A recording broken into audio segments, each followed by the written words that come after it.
Good morning, all the students of class 3। अब आज हम लोग हिंदी में नेक्स्ट चैप्टर जो सिर्फ पठन के लिए है, जिसका शीर्षक है राहुल का साहस, ये आज हम लोग सिर्फ पढ़ेंगे और पढ़ने के बाद लास्ट में एक कहानी लिखना है। उस कहानी के बारे में भी हम बताएंगे। उससे पहले हम लोग लेसन 4 कल पढ़े थे पिछले दिन, जो कि महाकवि कालिदास के बारे में था। उसका सोल्व जो है हम ग्रुप पर भेजेंगे। जब हम सोल्व क्वेश्चन आंसर भेज देंगे तो आप लोग जो है से एक कॉपी में, फेयर कॉपी में उसको लिख लीजिएगा, और जब स्कूल खुलेगा तब आपको चेक होगा। और जब स्कूल खुलेगा तभी जो है से आपका हिंदी ग्रामर का, व्याकरण का पढ़ाई होगा, क्योंकि व्याकरण जब तक सामने बैठ के नहीं समझाया जाएगा आप बच्चे जो है से नहीं समझ पाएंगे।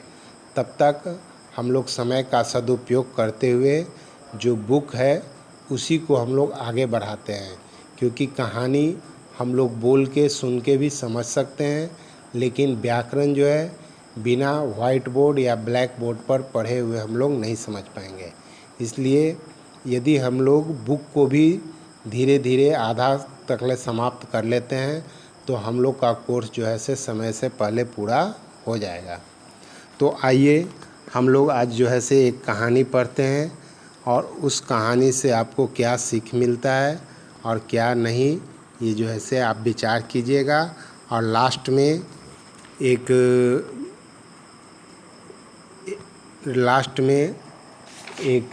कहानी लेखन है, उसको जो है से आप लोग लिख के कल जो है उसको ग्रुप पर भेजिएगा। हम देखेंगे कि किनका कितना बढ़िया है। तो सबसे पहले ये जो चैप्टर है सिर्फ पढ़ने के लिए है, इसमें बनाने के लिए कोई होमवर्क नहीं है। तो पिक्चर को देखने से ऐसा लग रहा है कि यह जो है से एक रेलगाड़ी के भीतर की कहानी है। रेलगाड़ी के जो बोगी होता है, डब्बा होता है, उसके भीतर की एक कहानी है। उसी कहानी को हम लोग पढ़ेंगे। तो हम लोग देख रहे हैं कि ट्रेन की एक सीट पर एक छोटा सा बच्चा और वहीं पास में एक महिला खड़ी है। महिला बोलती है, बेटा क्या यह जगह खाली है? तो वह बच्चा बोलता है, जी हाँ खाली है।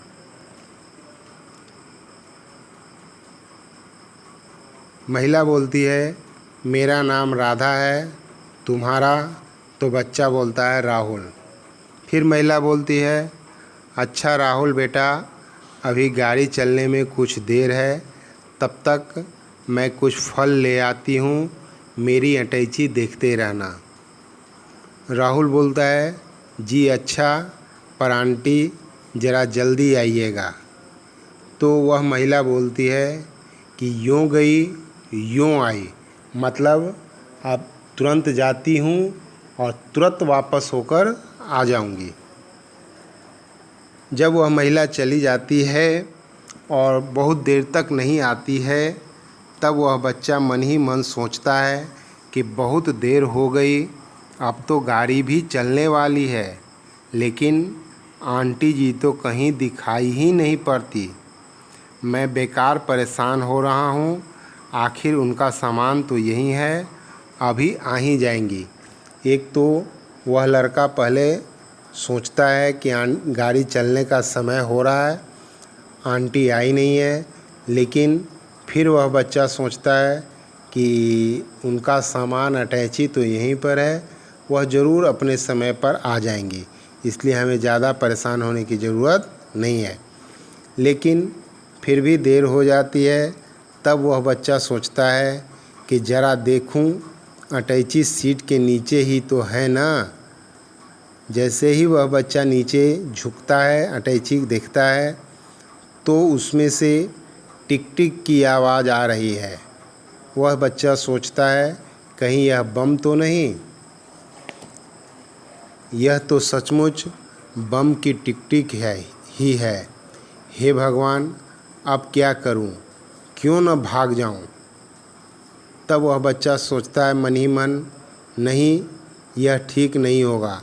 मैं तो बच जाऊंगा, लेकिन पूरी गाड़ी, शायद सभी लोग उसमें के मारे जाएंगे।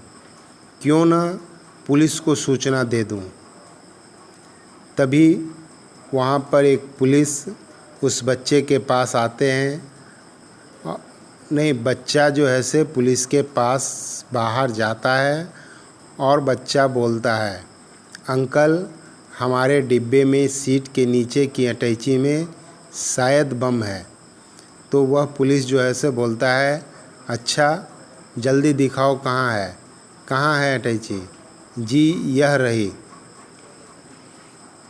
वह बच्चा जो है अटैची जो है से उस पुलिस वाले को दे देता है और पुलिस वाला बोलता है, ओह, इसमें तो सचमुच बम है, इसे निष्क्रिय करना पड़ेगा, मतलब डिस्ट्रॉय करना पड़ेगा। पुलिस बोलता है, बेटा, तुमने बहुत ही साहस का कार्य किया है और सैकड़ों लोगों की जान बचाई है। तुम इनाम पाओगे, लेकिन भविष्य में एक बात हमेशा ध्यान रखना। बच्चा बोलता है, श्रीमान जी, किस बात का?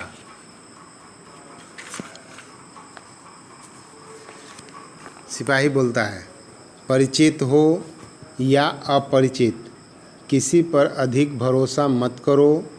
अपरिचित पर तो बिल्कुल भी नहीं। यहाँ पर एक बहुत ही अच्छी बात आपकी कहानी में बताई गई है, जिसे आप लोग भी फॉलो करना। और यह है, मैं फिर से एक बार पढ़ता हूँ, परिचित हो या अपरिचित, किसी पर भी अधिक भरोसा मत करो। मतलब होता है कि आवश्यकता से अधिक किसी पर भी भरोसा नहीं करना चाहिए, चाहे वह व्यक्ति आपका परिचित हो या आपका अपरिचित हो। परिचित मतलब होता है कि आपके जान पहचान वाले, अपरिचित मतलब आपके जान पहचान वाले नहीं। बच्चा बोलता है, जी अंकल, मैं सदा ध्यान रखूँगा। वो पुलिस बोलता है, शाबाश, मैं उस महिला की खोज अभी करवाता हूँ। अंकल जी, क्या वे आंटी सचमुच आतंकवादी थी? बच्चा मन ही मन नहीं, पुलिस वाला फिर बोलता है, और नहीं तो क्या, देखा नहीं कितना शक्तिशाली बम था? बच्चा मन ही मन सोचता है, लेकिन वे ऐसी गलती तो नहीं थी, वे ऐसी लगती तो नहीं थी। पुलिस बोलता है, बेटा, आतंकवादियों के सींग या पूंछ नहीं होती। कोई भी आतंकवादी हो सकता है। और हाँ, किसी भी लावारिस वस्तु को भूलकर भी मत छेड़ो, तुरंत पुलिस को खबर कर दो। अब यहाँ पर एक वर्ड आया है, लावारिस। लावारिस का मतलब होता है कि वैसी वस्तु जो किसी की न हो, मतलब वैसी वस्तु जो किसी की न हो, उसको हम लोग बोलते हैं लावारिस। और ऐसे सामानों को कभी भी भूल कर भी छूना नहीं चाहिए, कभी भी कुछ भी उसमें हो सकता है। तो बच्चा बोलता है, जी धन्यवाद, मैं ध्यान रखूँगा। और इसी के साथ आप लोग की ये कहानी समाप्त होती है। और नेक्स्ट है आपका कहानी लेखन। चित्र को देखकर कहानी को पूरा करना है। तो इस चित्र को देखने से साफ पता चल रहा है कि इसमें एक पेड़ है, एक पेड़ के नीचे कछुआ और खरगोश दोनों जो ऐसे आपस में बातें कर रहे हैं। आप लोग बचपन से ही यह कहानी कछुए और खरगोश के सुनते होंगे। इसी कहानी को चित्र देखकर आपको अपने ऑन राइटिंग में लिखना है। जैसे यहाँ पर लिखा हुआ है, एक खरगोश था और एक कछुआ, खरगोश का नाम खाली स्थान था। तो आप लोग जो है उस खरगोश का नाम, कोई भी काल्पनिक, कहानी का मतलब ही होता है काल्पनिक, तो आप लोग जो ऐसे कोई नाम काल्पनिक रख देना। और कछुए का नाम कुछ भी एक काल्पनिक रख सकते हैं। एक दिन उन्होंने सोचा चलो क्या करते हैं, मतलब खाली जगह है, यहाँ पर आपको लिखना है जिस कछुए और खरगोश की कहानी आप लोग सुने होंगे, जो कि रेस से संबंधित था, दौड़ से संबंधित। उसी कहानी को यहाँ पर थोड़ी सी रचनात्मक तरीके से दी गई है। आपको कछुए और खरगोश का अलग अलग नाम लिख के इस कहानी को पूरा करना है। कल आप लोग इस कहानी को पूरा करके ग्रुप पर फ़ोटो भेजिएगा। हम देखेंगे कि किनका कितना अच्छा कहानी लेखन आता है। और इन्हीं सब बातों के साथ आज का यह अध्याय यहीं पर समाप्त होता है। धन्यवाद।